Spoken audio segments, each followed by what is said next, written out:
Bonjour. Hello, everyone. My name is Adriana Warden. My pronouns are she, her, hers, and I'm a current senior at the College of St. Benedict. I currently serve on the executive board for the Indigenous Students Association, and I'm the treasurer. And I'm also a descendant of the White Earth Tribe of Minnesota. As the Indigenous Student Association, we seek to acknowledge the land with which our institutions are housed and create a safe space for all Indigenous and non-Indigenous peoples on our campus. If you all could take a moment with me as I state the land acknowledgement that members of the Indigenous Student Association created for our institutions. Both the College of St. Benedict and St. John's University occupy the native homeland of the Dakota and Anishinaabe peoples. We honor, respect, and acknowledge the Indigenous peoples forcibly removed from this territory whose connection remains today. St. Benedict's Monastery and St. John's Abbey previously operated boarding schools for Native children. Now, students, faculty, and staff are working to repair relations with our Native Nation neighbors. Miigwech.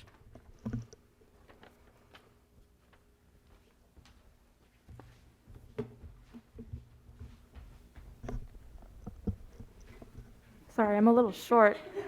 I'll try and reach up there. Bonjour. I'm sorry, I'm really reaching here. Bonjour. Wabanu dinakwe indignakash. Thank you. Bonjour. Wabanu dinakwe indignakash. Megizi indodam. Lakudere indunjaba. Hello, my name is Marissa, or East Wind Woman. Eagle is my clan, and I am from Lakudere. Anton Treuer is the author of 19 books and editor for Ojibwe Native Journal, the only academic journal of the Ojibwe language. Anton has received over 40 prestigious awards and fellowships and has been given presentations all over the country and in Canada. He is also an Ojibwe language professor at Bemidji State University and on the governing board of the Minnesota State Historical Society. An Ojibwe language warrior, his work on racial equity education helps the continuation of Indigenous revitalization and inclusion.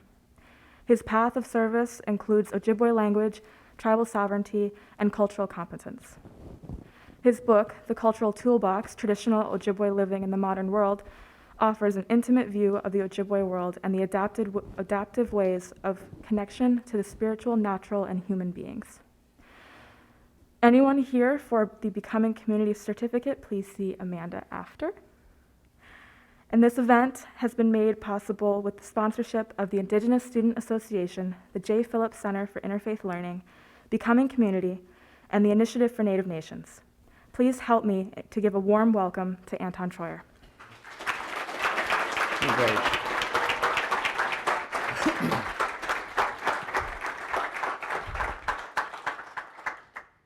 Bonjour. Miigwech apiji in Enimiguan Bajayan.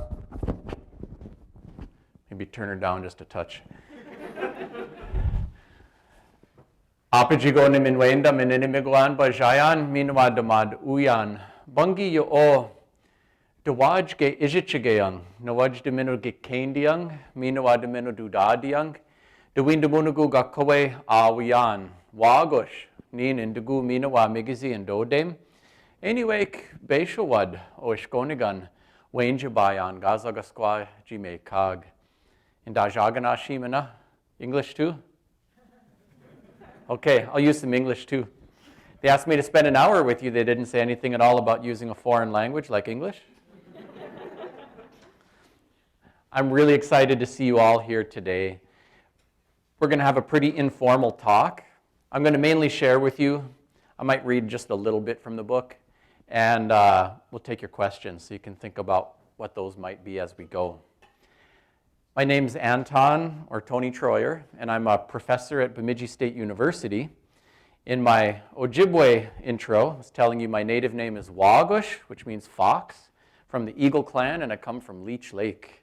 So I'm really excited to see you all today and share a little bit about what's in our cultural toolbox. I was, like many of you, locked at home during the pandemic. In my case, I had a whole pile of kids there with me who were a great entertainment throughout the experience. But it gave me a chance to reflect on some big changes that had been going on in my personal life. Just over the past few years, both of my parents have passed away. And I kind of transitioned from, I still see myself as a kid, and whenever I grow up, I'll have all this stuff figured out, but found myself as like our family patriarch and trying to put into perspective a lot of things that have been going on for me personally, professionally, and across the broad landscape of Ojibwe country and Indigenous communities. It's both an exciting time and a very challenging one. And I've been very mindful of what that means for me in my personal life. Not just moving so fast that I don't take time to look inside. Every single one of us, every single person in this room, Indigenous or not, has a cultural toolbox, have deep roots, and we don't always think about them. I think in mainstream America, we tell people, spread your wings and fly. Finish school. Apply for the new job. If it's in California, move to California and you have a malleable identity. We celebrate this special American freedom. So much so that we sometimes enculturate ourselves to forget about the roots, which are every bit as important. You are a complete, fully realized human being. You are a soul who has a body. You are the one your ancestors were praying for and waiting for through the generations. You've been given a unique set of gifts, and you yourself are a gift to the world.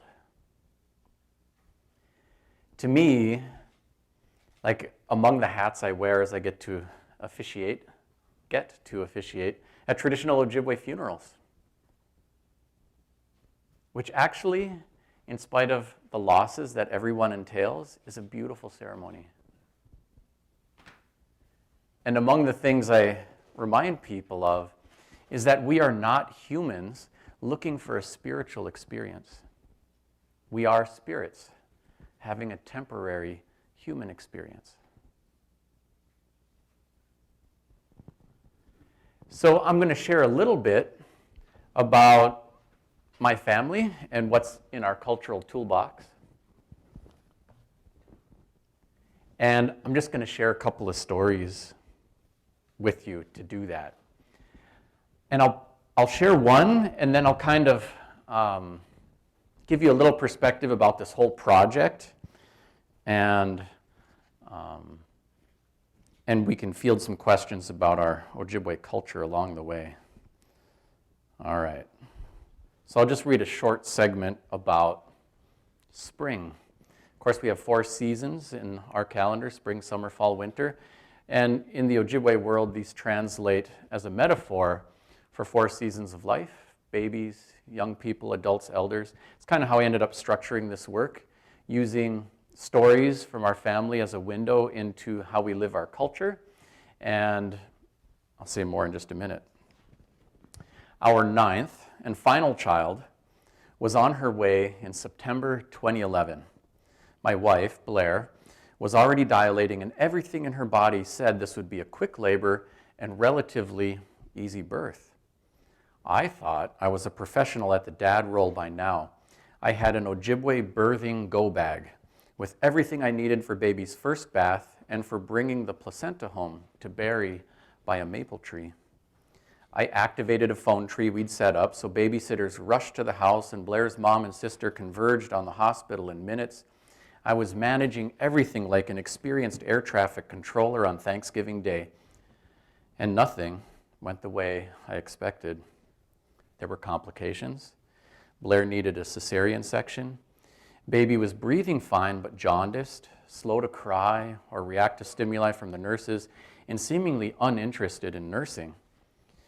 Blair and I called one of my trusted mentors, Anna Gibbs. Here she is. Anna was a remarkable woman, famously fierce, deeply knowledgeable, with a faith in our ways that never ceases to inspire me, even now, years after her passing. I relied on Anna's advice and friendship. She relied on my support and help. She sensed our stress and concern as we reported on the birth of Luella. There's Luella in her hands there. Encouraging is not the word I'd use to describe Anna's response.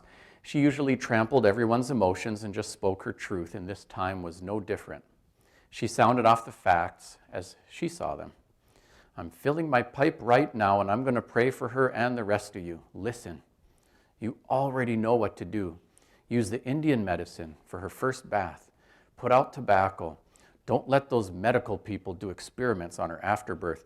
That goes in the woods. She will be okay. She will be more than okay. She will surprise you. I already had a dream for her Indian name. We did what we were told. Luella got her first bath in a warm tea made of nemewushk, catnip. We brought her placenta home and buried it on the north side of a maple tree, the tree of life, for her health and longevity. We furnished a feast and prayer on her 4th day to welcome her arrival among us. I believed in everything we were doing, but I was still concerned about Luella. My other kids had taken to nursing right away, had started putting on weight, were active and gifted at crying at high volume, but Luella basically slept for weeks on end, nursing here and there. Anna was unperturbed. We had a little trouble coordinating all of my daughter's namesake schedules, so there were delays, but 6 months after the birth, we gathered our extended family for her naming ceremony. Luella received several Ojibwe names that day, but Anna's was her first. Anna described in vivid detail the dream she had about a woman, tall and strong, so filled with spiritual power that the eagles kept swooping, swarming, and perching on her body, all along her arms, shoulders, neck, and head.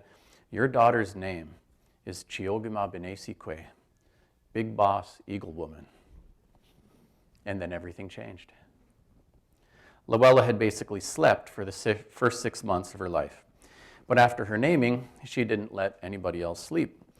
She started to laugh loudly, cry loudly, nurse with gusto, and then crawl, walk, talk, scream, and boss everybody around like no kid I have ever seen.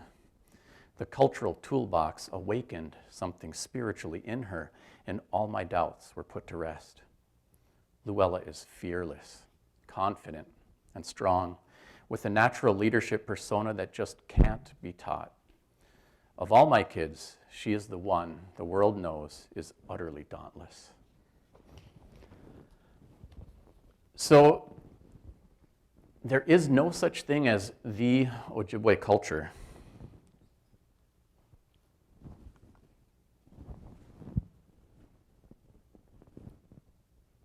There's Luella again. Give you a hint of what it looked like a few months later, and again. Spearing fish. There's no such thing as the Ojibwe culture. There are Ojibwe cultures, many of them interconnected with many similarities, but some significant differences. To me, it's one of the beauties of the Ojibwe culture that if somebody wakes up and they had a powerful dream that they were running a sweat lodge ceremony and the door opened to the east, because that's where the sun rises, and there were 4 colors, each associated with one of the cardinal directions, that is all the empowerment they would need to build that sweat lodge and run that ceremony like that. Now, if their neighbor had a dream that they were to run a sweat lodge ceremony, but the door opened to the south because the sun tracks from east to west across the south half of the sky, and that's where strength and life come from, and they had totally different colors for each of the directions, that's exactly what they'd do. And so, with Ojibwe culture, there isn't an institution like a Catholic church that says, here's your Bible, and here's your guidance about how you do prayers, and even the specific wordings, that you have to use to do them. There's the beauty of a higher degree of individual spiritual empowerment. It means that everybody could be the most important somebody to do something important for all of us. It's also very confusing for people outside the culture, but sometimes for people inside the culture too, in that there's a fair amount of variation. even going back to the Ojibwe migration from the Atlantic coast all the way through the Great Lakes to here. Anytime someone got too bossy or even had too much influence, someone else was packing up their bags, moving down the river and saying, they're not my chief. The Ojibwe tended to have a lot of tolerance for cultural variation and very little tolerance for being told what to do. That also makes it hard to say, here's what Ojibwe culture is. So I'm not pretending to share the Ojibwe culture. I'm just going to share my family's culture. And with this book and everything associated with it, it's not intended to be like a Bible for Ojibwe ways. It's a story about a family and how we're making things work. Also, all cultures change over time. Anybody ever have to read Geoffrey Chaucer? That was only like, what, 600 years ago? I think my English is pretty good, but I can barely read that stuff. That's only 600 years of change in a culture that is widely written, read, and studied. So we are all changing all the time. Even if you want to say, you know, what is Catholic culture? Well, you'd have to say what year, what place, according to who, you know, and again, something widely written, read, and studied. So it's like that for us too. I organized this into the 4 seasons, and so Luella's story is just a little glimpse into spring, new life. You could see some cultural things there, a medicine for the baby's first bath, a feast when they're first, 4 days after they're born, naming ceremony, and then there's a whole bunch of explanation about everything associated with that season in a person's life, and also that season of the year with regard to our harvests and other things. And there's kind of one of those for each of them. I also wanted to mention before we get started too, that I had to think a lot about boundaries. This is a really important conversation for a number of reasons. So one is, I'm not like an anthropologist from the outside trying to look in and explain what I see. This is my culture. I live this. And I also officiate at medicine dance, traditional Ojibwe funerals, things like that. So some parts of our culture you'll never be able to get from a book. You can't walk around our elders and get it from a book. You got to walk to our elders and give them some tobacco. You have to experience culture. You can't just learn about it. That said, in this day and age, half of the enrolled tribal citizenry lives off reservation. About 70% of the self-identified native population lives off res. And even on the res, someone can grow up and, never know what it's like to harvest wild rice or not be given a native name. And so everyone I know who's working at this is overwhelmed with the demands and the needs, and there is a value to sharing things in a book and writing some of these things down. So I had to think about what belongs in a book. Well, I can share the story of my daughter's birth, but I can't say, here's how to do a traditional Ojibwe funeral. So it doesn't have everything, but it has something. And I think something pretty substantial. Also, this is also just different than a lot of Western cultures. If I'm going to give someone a song, we kind of look at the body as a cup, temporary housing for the soul. And when we're born, our spirit enters the cup and stays there as long as we live. When we die, it separates. The cup goes back to earth. The spirit lives forever. And while we're alive, other things go in the cup too. Our native names, our clan, when we receive ceremony music. And if I'm going to give someone a song in ceremony, it's kind of like I'm pulling something out of my cup and I'm putting it into theirs. So even the song itself is like a little cup that holds the spiritual power of that song.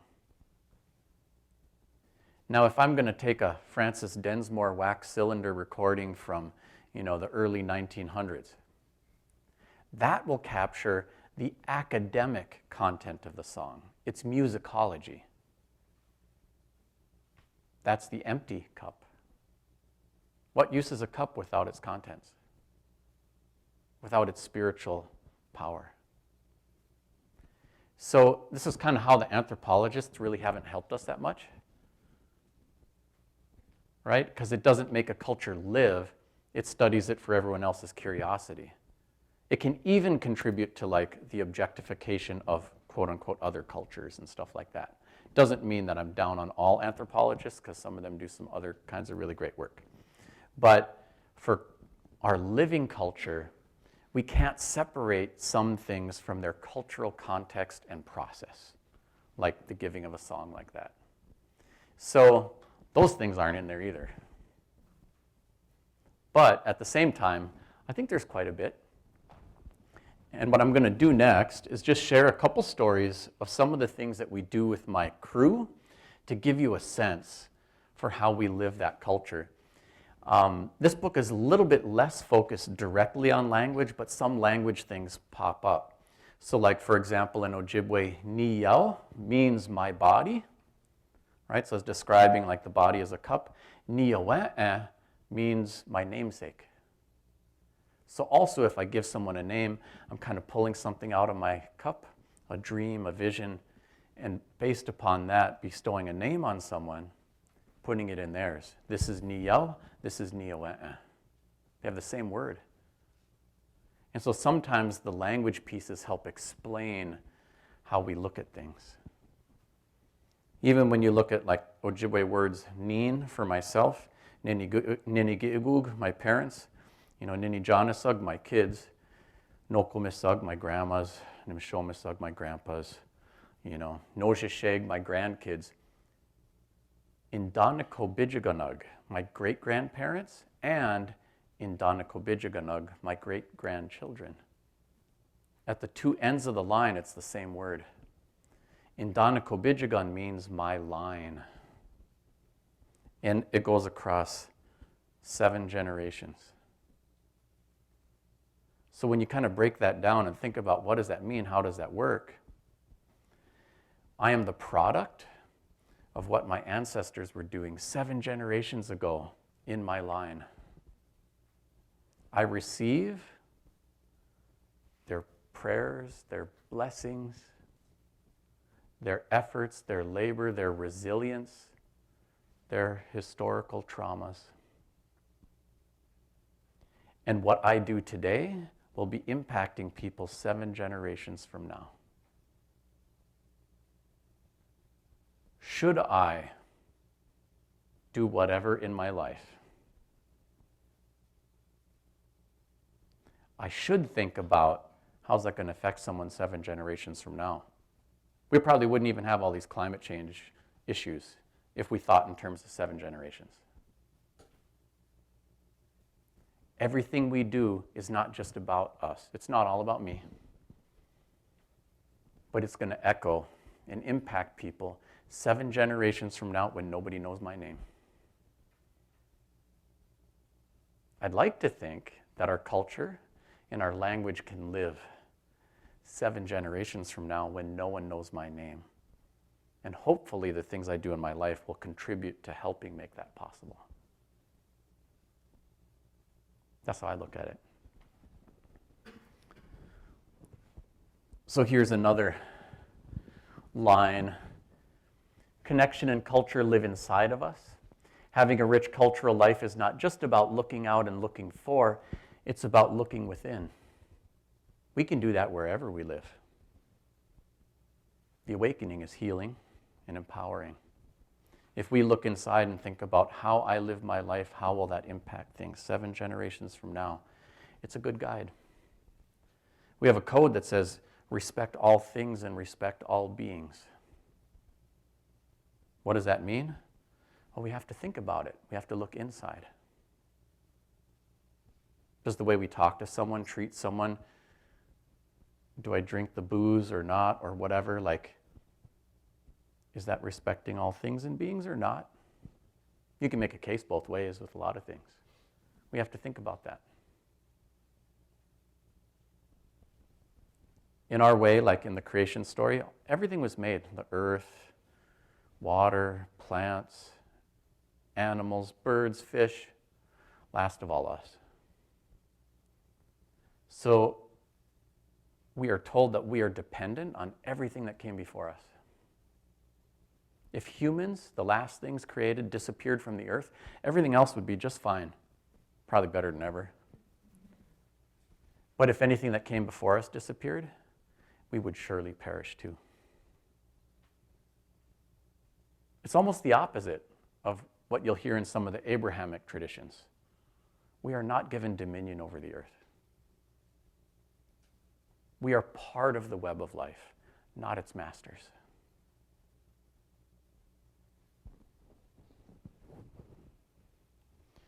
So I could share some stories about this kid. Absolutely outrageous kid. He's so fun. And he's the kind of kid who is maddening sometimes.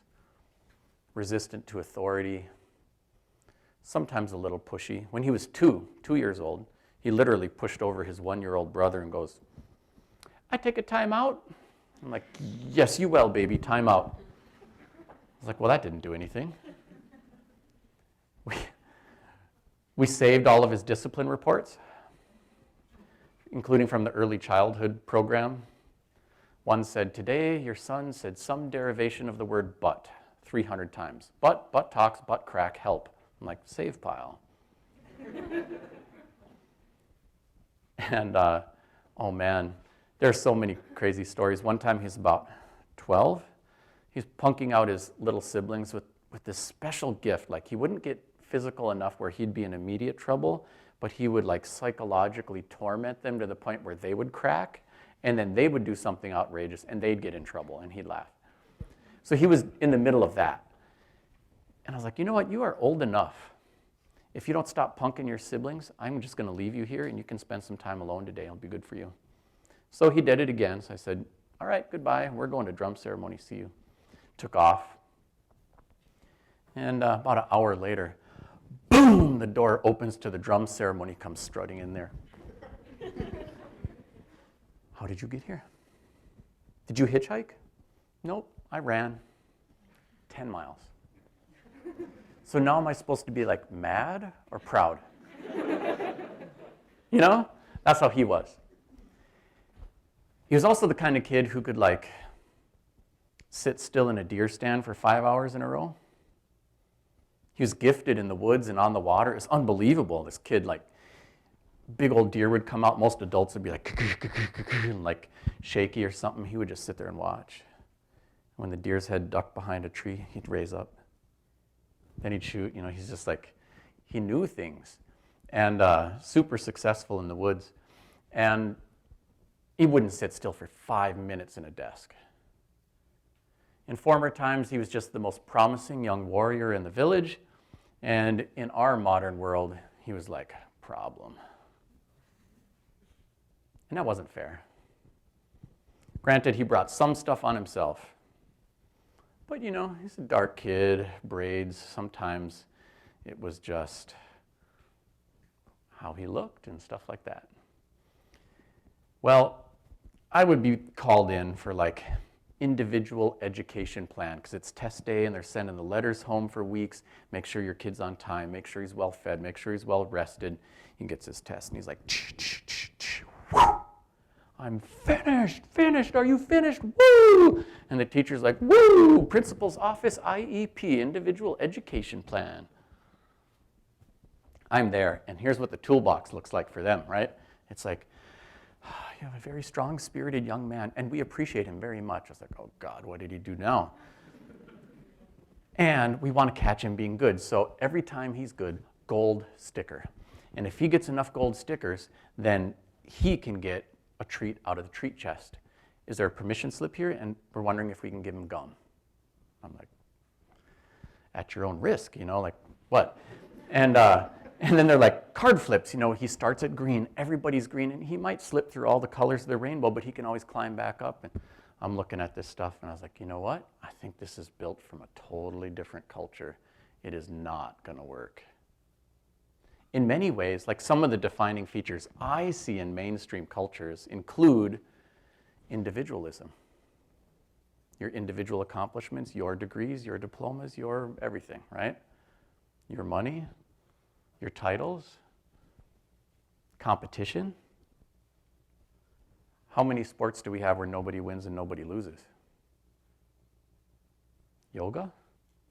We'll probably have a yoga competition soon. Like, how many board games when nobody wins and nobody loses? There are some, but you really got to hunt to find them, where like everybody gets off the sinking islands or nobody does.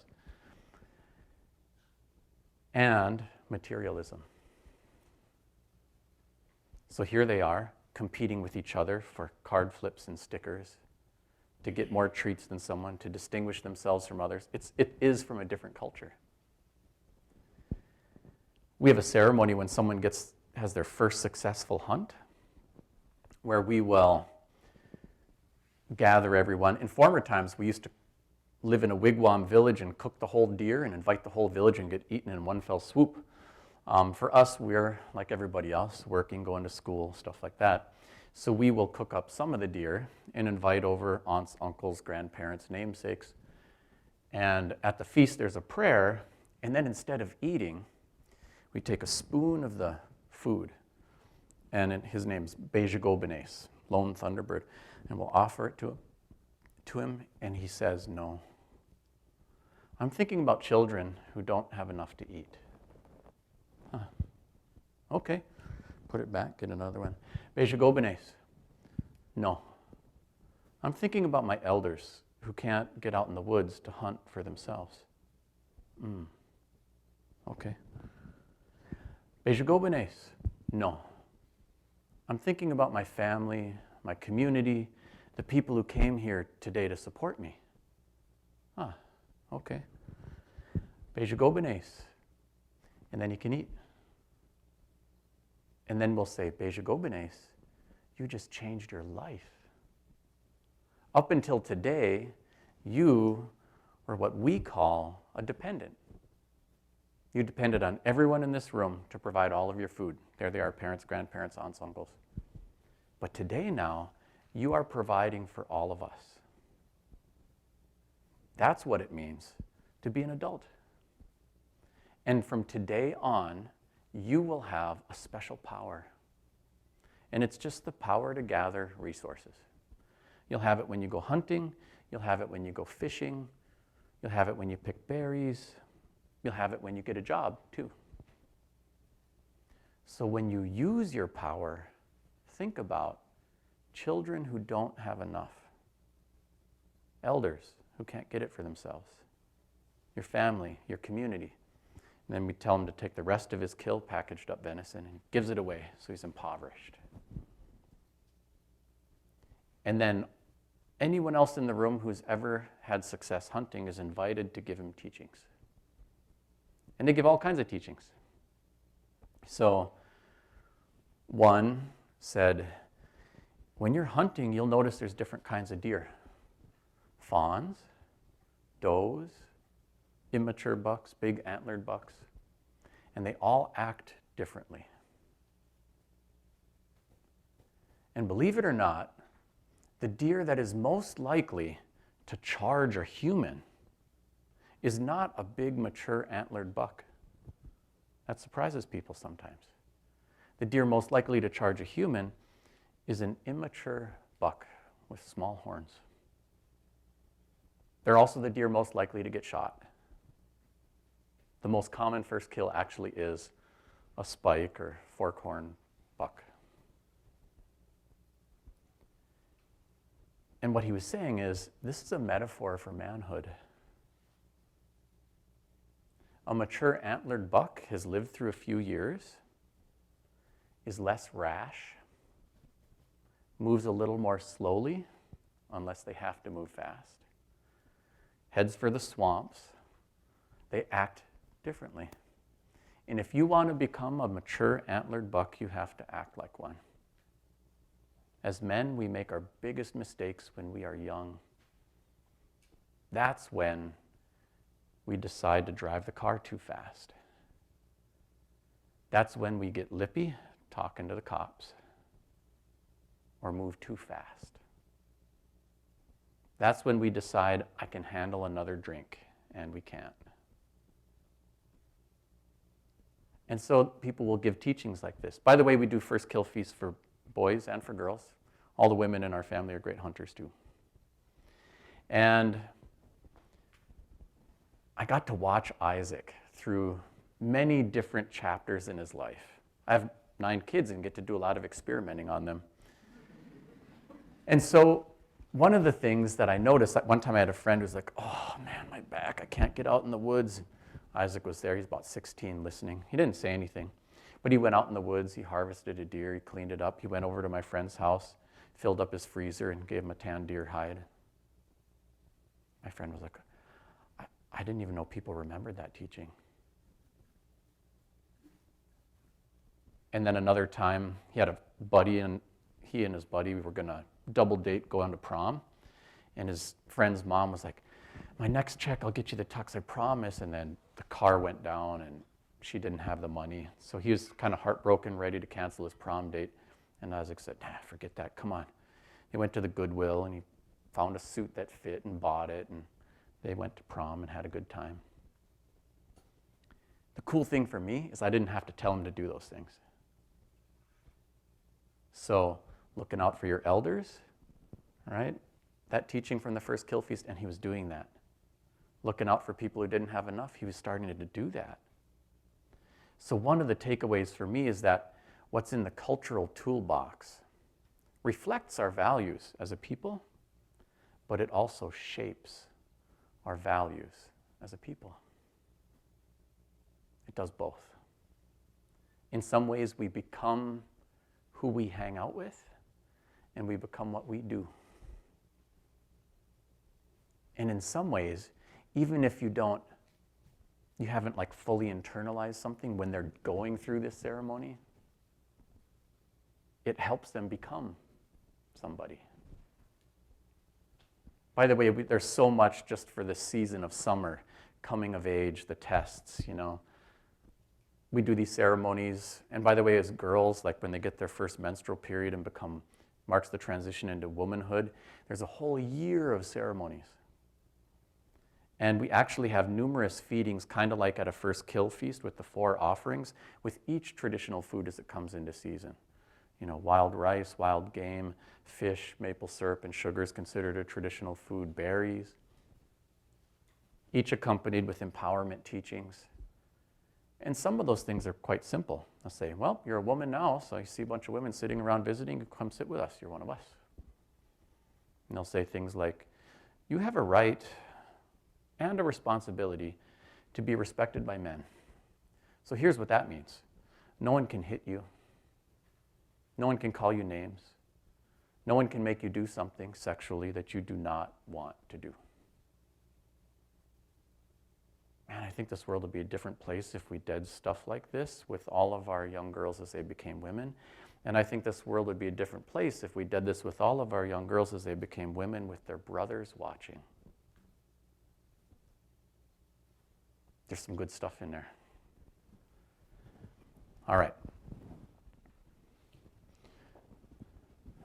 I want to be mindful of our time too, because I can keep going forever. We got you for an hour though. So there are just so many awesome things. Why don't I do this? I use my son Elias here as an entryway into fall. And the story is not just about him, it's really about me. Because fall is our season of maturing, coming into full adulthood, mature love between partners, between children and parents, things like that. And I kind of grew up helping my kids grow up. And so this kid, I could tell you maybe a Reader's Digest version of some of what I shared about him. We have 9 children. It's a big blended family. So I was married previously, and my ex-wife struggled and fell into darkness. She is still alive, but a shell of her former self. Substance abuse, all that stuff. And that happened when he was an infant in arms. And so I kind of feel like he's the kind of kid who had the kind of blessings and curses only a father can bestow. He doesn't have a memory of being held by his mother. And I think I was always worried that somehow this was going to trip him up. Obviously, there was pain there. And so I had to restart my life. And at that point, with a pile of kids, some of it was quite hilarious. There's a whole bunch of stories to share. And there were some tests, but there were ceremonies that kind of helped us through it. We had a little house. All the kids slept in a row on the floor. I was like stepping on heads trying to get to the bathroom and stuff like that. And we had a ceremony to bless the house and blessed it. Eagle feather, hung it on the southwest corner of the house. It's kind of like a Passover for the storms and stuff like that. And when we did that, every time it was storming, kid would go running around the house and he'd look at that feather and be like, okay, it's going to be all right, and then take off again. And so it seemed to provide him with some reassurance. And there's another one we have called a bear smoke, where we built a small wigwam, and then we put offerings in there for each of the kids and myself, kind of like holding us together in a family and keeping everybody safe and strong. And same thing, he'd go running around playing, and then he'd come stop and he'd look at that. Then he'd start smiling and he'd laugh and take off again. And so a lot of his childhood there were little moments like that that kept occurring to me. And there were all the antics too, like I'd take all the kids to the buffet once in a while and say, like, put us in the back corner as far away from normal people as you can. And they'd still like go to the front, use the bathroom, and run through the whole restaurant yelling, I took a crap, you know? And there's all that kind of stuff. I was like, oh. And one time I was trying to get the coat on him afterwards, and it's like fists wouldn't fit through the coat. And I was like, oh no, what do you got? Baby, what do you got? I got the mac and cheese. He's like trying to smuggle mac and cheese out of the buffet, like literally 1 penny's worth of mac and cheese. And then me, maybe being a little prone to anxiety, I'm like, oh my God, is he having food insecurities? Is it like his mom can be taken, so he thinks anything can be taken, so he actually has to smuggle food? Or is he just being a cute little kid? You know, it's like I was always stressing. And it was really something for me when the pandemic came. He's a very extroverted kid. He's in show choir, kind of like Glee Club, you know, and the whole world shut down for the pandemic. And like prom is canceled, show choir is canceled. He's stuck in the house with dad and all these little kids running around being crazy, and you know, and it was time to apply for college. And by the way, there's something else that happens with all kids where as they grow up, they have to break from their parents. It's required. Like to realize that they are psychologically independent from mom and dad. And it seemed like our girls started to squabble with my wife in like the early teen years, and they seemed to mature a little earlier, and the boys usually broke at about 17 and they took it out on me. You know what I mean? So like that was the phase with this kid. And I said, well, to me, son, there are 1,000 definitions of success, and you don't have to pick any one that I come up with, but you do need a definition. And then my job is to support you to get where you want to go. So what are you going to do? You know, and he's like, well, I'm applying to college. I was like, okay, well, deadlines are coming up, so like, let's get going, you know. And so he did. He was filling out applications, and he was studying all these schools and stuff.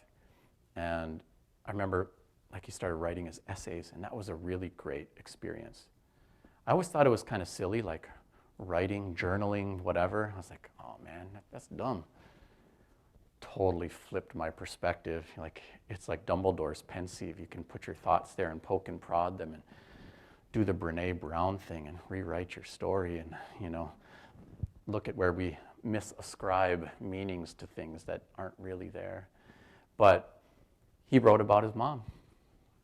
And I remember thinking, man, is he going to just deny himself opportunities so he can stay close and feel safe? Or is he going to, self-sabotage because something going wrong feels normal? Like all these kind of thoughts. And, but he wrote about his mom, and he was like, and really our whole family experience. My father wasn't even Native at all. He's an Austrian Jewish immigrant and a Holocaust survivor. My mother grew up in poverty on the Leech Lake Reservation. He wrote about historical traumas, his contemporary traumas, and he's like, all the trauma stops at me. And I was like, oh, my baby, got into school, got into Dartmouth. And so when he read his letter, I'm like bawling and hugging him and being super dramatic and like a little overwhelmed. And among the things that occurred to me is that every time that kid was running around looking at the bear smoke or the eagle feather on the corner of the house, every time people are saying to me, like, you saved those kids, you pulled them out of the darkness and they're going to do okay, it was always the other way around. Like, every time he's doing that, he's like reinvigorating my faith in the cultural toolbox, my faith in the decency of humans, my belief in the power of healing and overcoming adversity, and that we are more than the sum of our tragedies. Right? So fall, maturation, everything's red and gold, right? Always my favorite season. All right, how are we doing? I got 10 minutes here. So I'll share one more story with you. Here's my daughter, Mia. And to have you make sense of this, I got to show you a picture of my mom, too. She was a real trailblazer herself, straight out of Bena, only met one professional Native person her entire childhood. That person was a school nurse. So she thought, well, I can do that. So she went and became a nurse. And then she worked for the tribe's health program, and she's like, man, Natives are getting pushed around, enough of that. Went to law school, became the first female Native attorney in the state of Minnesota. So I grew up watching my mom with powwow braids and a suit and usually sorrel boots, fighting in the institutions of patriarchy and whiteness with great success. So that was very impactful on me growing up. All right, so the winter chapter begins with Mia, who schooled me in so many different ways. By the way, this was probably the hardest chapter for me to write. I was crying and everything, but it wasn't tears about loss. They were actually very happy tears as I was processing all of this. All right. So I'll try to hold it together for you. My mother, Margaret Peggy Treuer, used to call following our ways walking the red road. Walking that road my entire life has always led me to look for signs. The dream that Archie Mosé had about me changed both of our lives and led me to commit my life's work to helping others find the red road. By the way, this is a story I didn't share with you that's kind of in the beginning of the book, but Archie Mosé was an important mentor to me, a spiritual leader.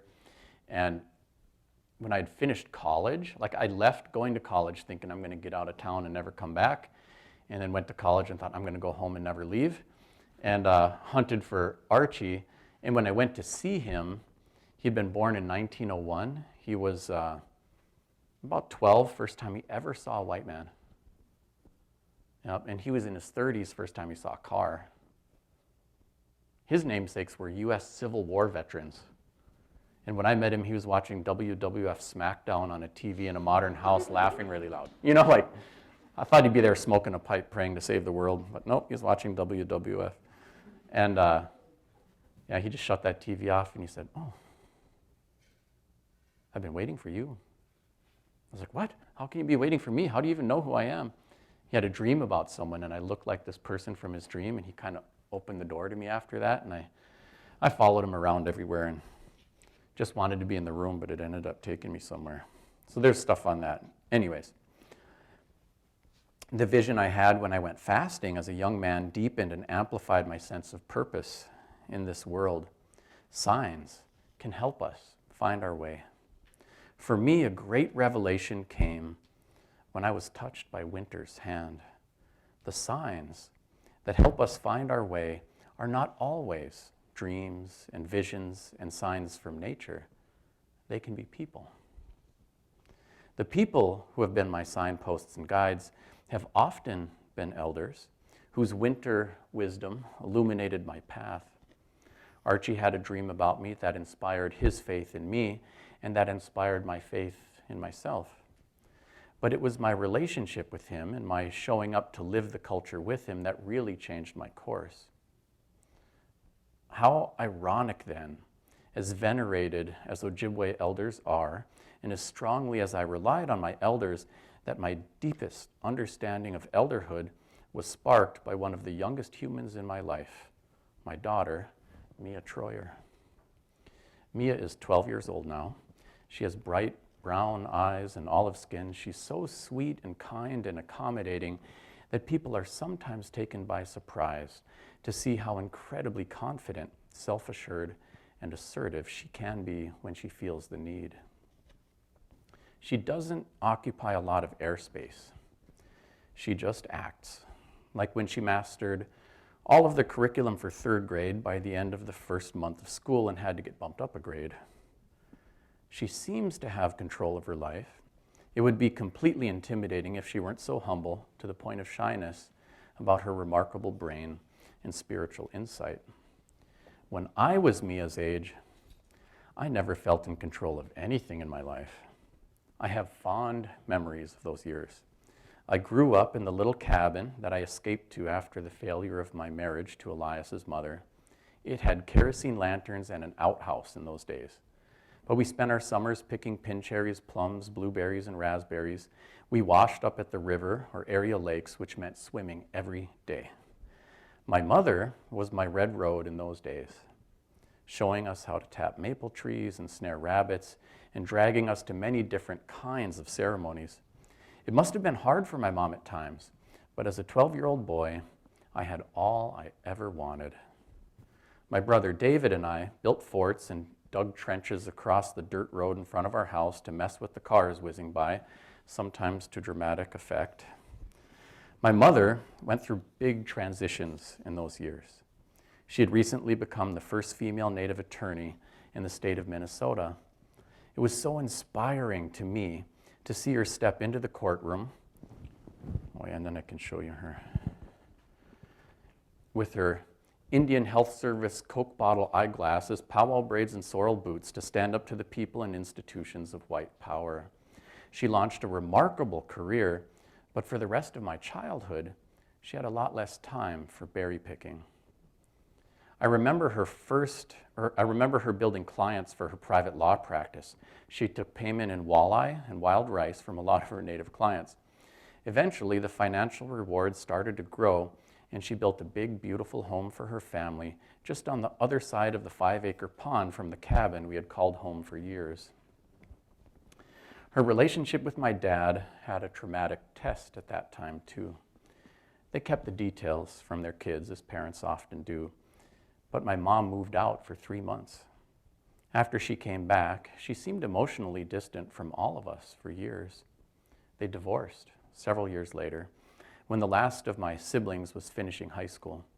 But the emotional separation happened when I was still in middle school. As a kid, I found my father's transgressions and my mother's reaction both baffling and painful. Although boys often pull away from their mothers as a natural part of maturing and finding independence when they become teenagers, it felt like more than that to me. She was emotionally distant when I wanted her close.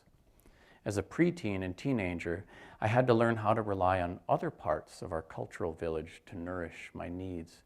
I poured myself into school, friends, hunting, and fishing.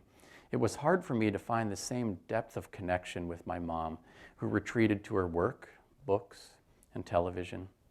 I was busy too, finishing high school, college, and graduate school, spending countless hours at ceremonies, and traveling all over Ojibwe country, then starting a family, restarting, and raising children. There were signs along the way pointing me back to my mom. Her battle with lung cancer was one. I was at the house with my pipe, outside the surgery door with tobacco, by her side for ceremonies afterwards, and she beat it, cancer-free for over a decade. That experience echoed a decade later when she got pancreatic cancer. More ceremonies, more food offerings, and more luck. She beat that too and never got cancer again. But nothing was the same. She needed oxygen, day and night. She was still in the world and able to laugh and watch her grandchildren, but she was frail now. She tired easily. My mother had been my cultural anchor, Red Road coach, and recreational companion for the first 12 years of my life. Neither one of us knew it would be this way at the time, but she never reclaimed those roles in my life. The reasons were understandable, but it was still painful. I missed her. My mother's declining health left me feeling powerless. In many ways, that's exactly what we all are when it comes to facing the mortality of our loved ones. Any power I felt before that was just imagined.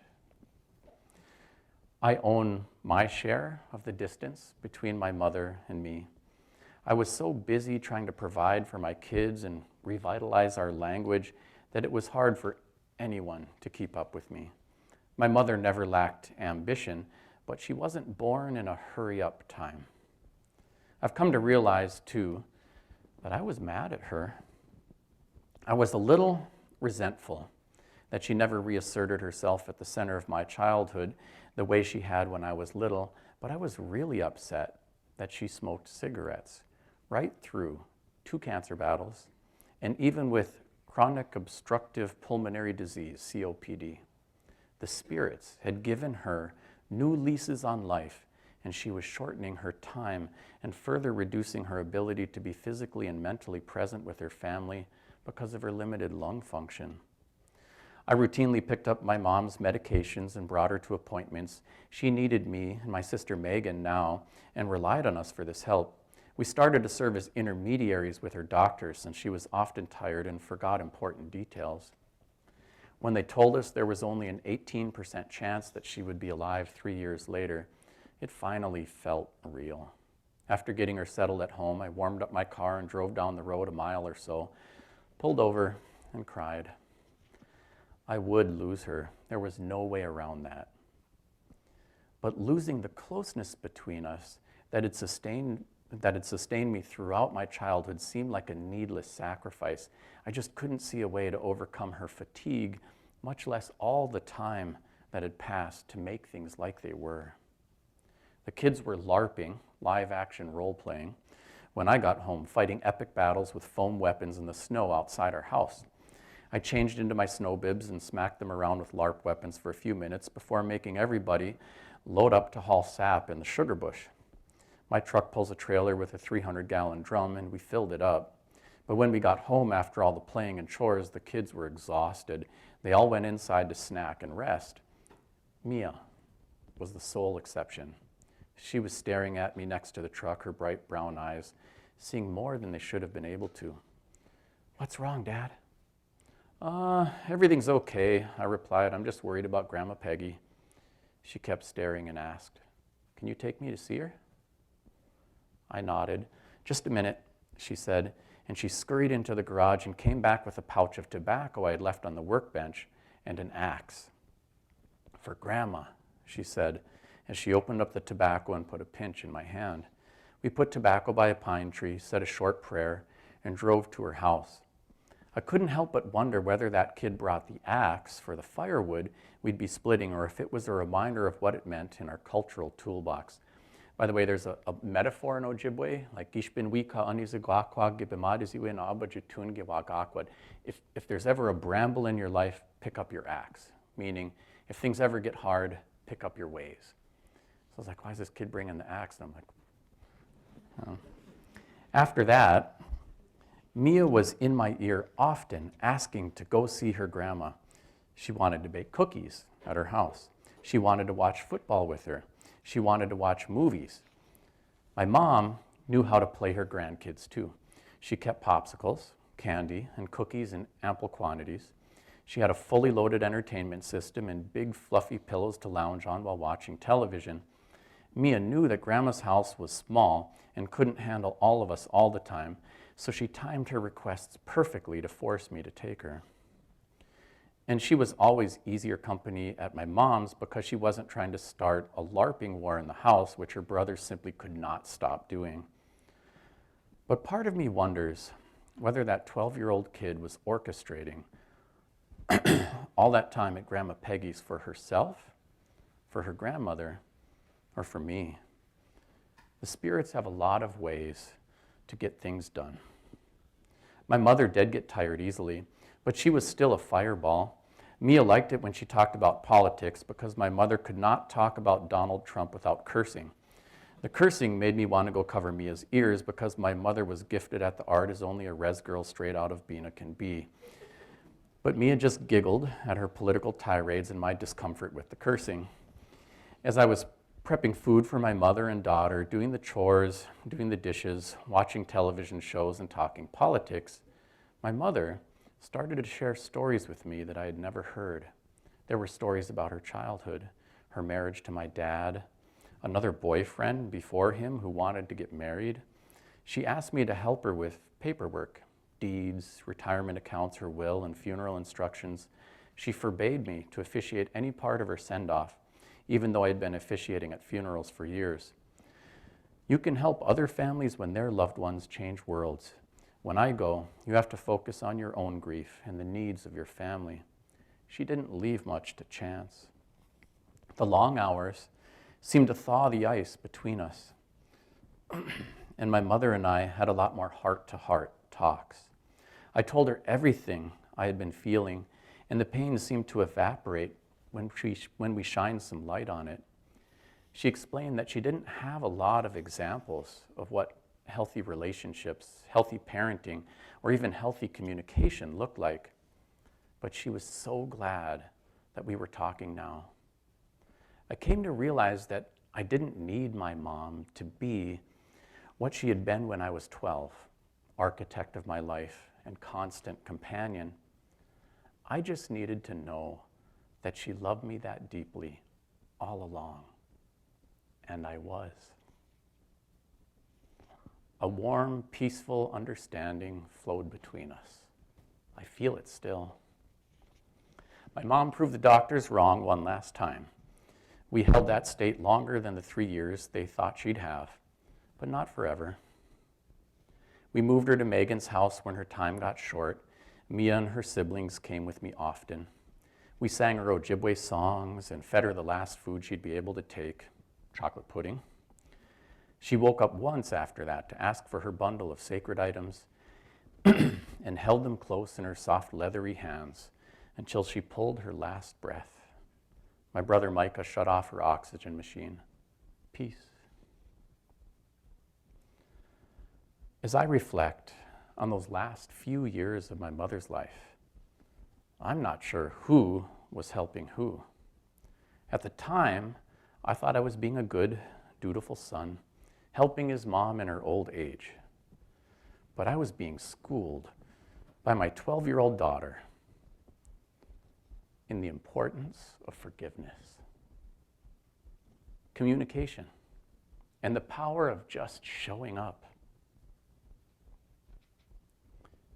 And through all the paperwork, conversations, chores, and tobacco offerings, my mom taught me how to navigate the winter,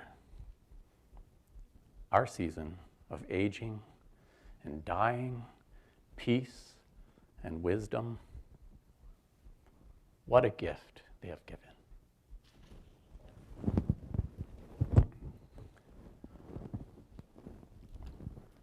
All right, I'm going to quit right there, but I will take a few questions. Thank you.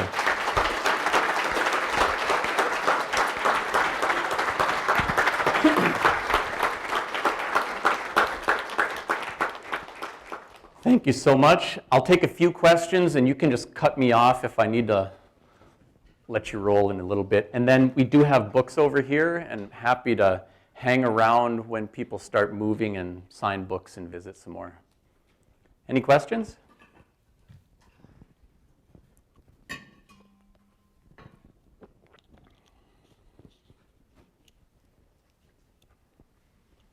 Oh yeah, go right ahead. We've got some mics up here, so maybe. Okay. So one of the things I was thinking about when you talked about how the culture was always changing and fluid is also how cultures can repair the erasing that happened. Yeah. And could you talk about that? Because that's, of course, one of the traumas. But if culture is also changing, there is some chance of recovery and growth from that. So. Yeah. So my mom's mom got brought to residential boarding school. And even though she grew up, her mother was a great speaker of Ojibwe, that was the language in the home, so forth, she was prohibited from using it. And it broke the intergenerational transmission of the language in our family. Now my mother had gone on this kind of cultural reclaiming journey of her own. And then I went on my own, you know, with Archie and others. And so now, like, we've actually, in spite of it all, harvested maple syrup and sugar every single year. We'll be opening our sugar bush here in probably a couple of weeks. And now when we go out there in our family sugar bush, I'll bring all my kids, and all of them have their placentas buried by the maple trees throughout the forest there. And we'll go out there and they'll make offerings by those trees. And usually my oldest daughter will do the prayer in Ojibwe to open the sugar bush. And the other kids will tell the story about the sugar bush. And there they are pulling life out of the trees of life where their placentas are buried. And it like restored the intergenerational transmission of the language and culture in our family. That's not a guaranteed outcome, but our capacity to do that is real. I've helped many people, like our people have been through all kinds of stuff, you know, and like the sexual assault rates in America are 25%. They're 50% for Native women. A lot of people have been touched by that. It's touched everybody one way or another, because everyone has at least, if it hasn't happened to them, knows someone very close to them who it has happened to, right? And so when someone has been through that and is like, how do we get something healthy, you know, like learning about and orchestrating the coming of age ceremonies for their own daughters and things like that can be very healing for the daughters and for the moms, you know? Like we're gonna set a totally different frame. We're gonna re-indigenize, we're gonna decolonize this stuff. And so I just feel like there's a lot there. No two paths are exactly the same, but we are more than the sum of our tragedies. It's not just the bad things that get passed forward. The good things get passed forward too. And we are the inheritors of historical resilience and a deep cultural knowledge. So, and by the way, although I'm concerned about, you know, and work in an Ojibwe cultural context, all of us have stuff to learn from this. And I think the rest of the world can learn about what happens in our cultural space. But frankly, humans have been so mean to each other for so long. You know, white folk were busy colonizing each other for a long time before they took it to the rest of the world. Everybody needs healing. Everybody's got trauma in their tree somewhere. And, you know, I think about what is colonization, and it's taking one language, culture, and religion and using it to supplant all the others, right? And using violence to do that. Well, solving problems with violence creates a whole bunch of other problems. Why would we think all the problems created by the colonial way of solving problems can be solved by the colonial way of solving problems? They can't. They can't. And if you look even only 10,000 years ago, all of us humans lived in villages and had earth-based religious views and cultural practices and survived the cave bears and whatever because someone next to us loved us, not because we were trying to outdo them and have more resources than them. We were built around relationship, community, communalism, consensus, things like that. And so we could all do well to re-indigenize. That doesn't mean appropriating someone else's indigenous culture, but tapping into our own indigenous roots. We all have them to somewhere. There's some profound cultural similarities to, the ancient Vikings, ancient Polynesians, Ojibwe people, and so forth. And so I think we all benefit from doing that introspective reconnecting. Other questions, comments? Yeah, go right ahead. When I was in my early teens, I spent a good part of 4 summers, most of them with 3 boys from Red Lake, 3 brothers. And we were canoeing in Lake of the Woods at camp. And all 3 of them were, well, you knew they were brothers, even if you didn't. But none of them had much to say. And I realized when they did, it was really important for me to listen. And that never really occurred to me until tonight, that it may not have been just because they didn't speak much, but because they were looking for someone who knew how to listen. And that, I just wonder how that strikes you, because language is, it's not just speaking, it's listening as well. It's hard for me without knowing them to really analyze that, but I do think it's good advice for all of us to take all the people we want to give a good talking to, give them a good listening to. We spend so much of our time talking at other people, and it's without realizing that it's pretty invalidating of their emotions and experiences. And so just holding space for someone is a really powerful thing to do. To say, hey, I hear you, I see you. I can't experience the world exactly the way you do, but I get you, I feel you, Like that's a big gift to give someone. And also, frankly, we're all wired a little differently, Some people are more introverted and they get their batteries charged away from humans. And then they can enjoy humans too. I'm kind of like that. I'm an outgoing introvert. I'm not shy, but yeah, I got to go for a run by myself or do something and I recharge my batteries and then I can handle humans.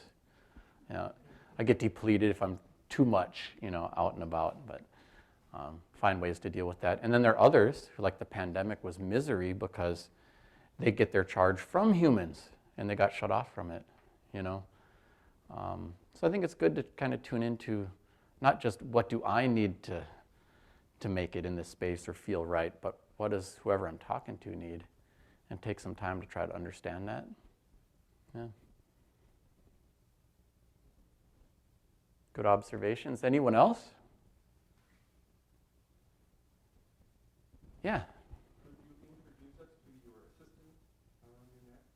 Oh, yep. This is in English we'd call a northern flicker, Moninguane. And I had a dream about the Moninguane, so it's kind of like one of my helpers. So I commissioned someone. I'm not as good at beadwork as this, so I had some hired out and had somebody help me make that. Yeah. So it is my native bling, but it's authentic bling. Mm-hmm. That's my name. Yeah. So I've got a little pantheon of like help. So my name is Wagosh, which means fox. I'm from the Eagle clan, so that's another one. I had a dream about a Moninguane, and I think it's pretty common that a lot of people, well, everybody are born with a clan even if they don't happen to know what it is. And some people have only one name, some people have several names. Yeah, so you can have multiple names. And they may have different sources or meanings that kind of comes from the namesake. That's also different, like the parents don't pick the name for the kid. They just pick the namesakes, who kind of function like a godparent, you know, in Christian traditions, role model, spiritual guide. But then they also give the name. Yeah. So for me, like Anton is my, you know, English name that my parents did come up with, but Wagush was just given to me by my namesake based on a dream she had. Yeah. Go ahead. On the various reservations around northern Minnesota, what is generally being done to propagate the use of the native language? And does that extend at all into public schools? Are white students or other ethnic groups in the public schools, do they have the opportunity or an obligation to take Ojibwe language? Yeah, I think we should run the whole world in Ojibwe, really. Here's what's going on. Like, Ojibwe country's huge. You know, goes in Canada from the Quebec border to Saskatchewan. There are 141 Ojibwe First Nations. In the U.S., across Michigan, Wisconsin, Minnesota, North Dakota, there's even a mixed Ojibwe Cree community in Montana. It's not the same everywhere, but there is a lot going on. There are probably 400,000 Ojibwe people, you know, scattered between all those spaces. And, you know, I do a lot of work in our language revitalization. So on March 1st, next week, we officially launch Rosetta Stone for Ojibwe. So it'll push to an app on your phone. Anybody can learn it anywhere in the world. You know, even just through the pandemic, we produced a whole bunch of new Ojibwe books. When I was starting this stuff, granted this is like 30 years ago, you could count the number of Ojibwe books on a couple hands. There's so many hundreds of them now, I couldn't tell you exactly how many there are. But that's also only hundreds. If you go to school in English, there are 5,000 kids' books loaded in the accelerated reader program with assessments on a computer kiosk in the classroom. So we need to get that far along, you know, but we're starting. And at the same time that we've made these great steps and progress, and actually there are quite a few Ojibwe language programs, the ones that are showing the greatest success are the immersion schools. So I'm actually on the school board at Wadukudading. That's in Marissa's home community at Lacoudere, and they've been going over 20 years. They hadn't produced a fluent speaker there since World War II. There's 125 little kids running around on the playground hollering at each other in Ojibwe, so all positive things. At the same time, we've lost a lot of speakers. In the US, almost all of our speakers who have learned it as their first language in the home are over 70, although there are some of these kids popping up in the immersion schools and other places. So for a language to live, it needs to have a critical mass of speakers that include young people. And in some parts of Ojibwe country, like the Severn region in Canada, there's actually 100% fluency. But that's, you know, you need a float plane or a boat to get to some of those communities. And as soon as you get a satellite dish or something, you get SpongeBob in English and things start to change. So I think if we're not going to go Amish, so to speak, and wall ourselves off from the rest of the world, and I don't think we will, then we need all those things speaking our language. You know, the TV, the Xbox, the cell phones, you know, all those things. And we are working on that. So I think the bottom line for me would be the future vitality of Ojibwe is not certain, but it's certainly possible. By the way, this is a worldwide phenomenon. Like, there are 7,000 languages in the world now. 2,500 are spoken by fewer than 20 people. And only 100 of those 7,000 languages are actively and widely taught at colleges and universities. So while I think there is an awareness that we're seeing climate crisis and a declension in animal populations and things like that, there's a little less awareness that we're having a declension in human bodies of knowledge and ways of knowing as embedded in in languages and things like that. And those are really vital and worth keeping. So the battle's on. I think you would classify the Ojibwe efforts still as emerging, but there are some really dramatic success stories. Maori, Hawaiian, Hawaiian went from 1,000 speakers left to 24,000. You can go to school K-12 and college, all Hawaiian medium. It's an official language for the state of Hawaii. They've made some significant progress. The Maori have even had more success. There are distinct things about each of those stories, but we're trying to get there. I have one more related question. Yeah. I went to Israel years ago, and Hebrew is such an ancient language, but there's all kinds of things that exist in our world now that didn't exist when Hebrew came about.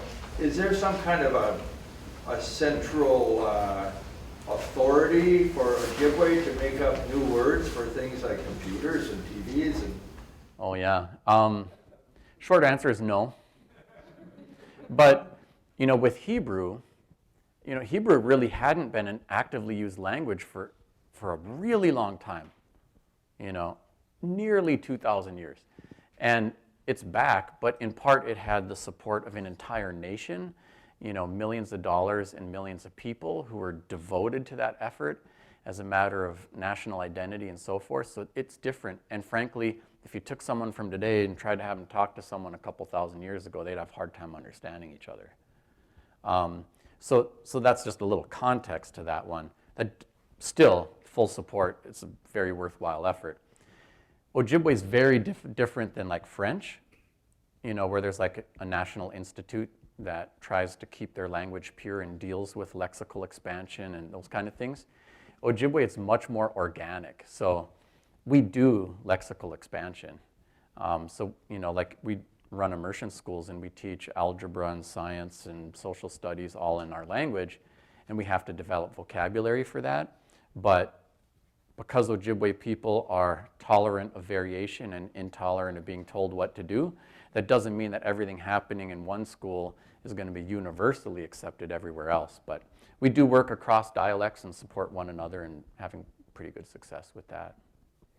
Yeah, thank you all. I'm going to shut her down so we can shuffle over and shamelessly sell books, and I'll take more questions on the side. By all means, stick around. And you've been really great tonight. Thank you so much.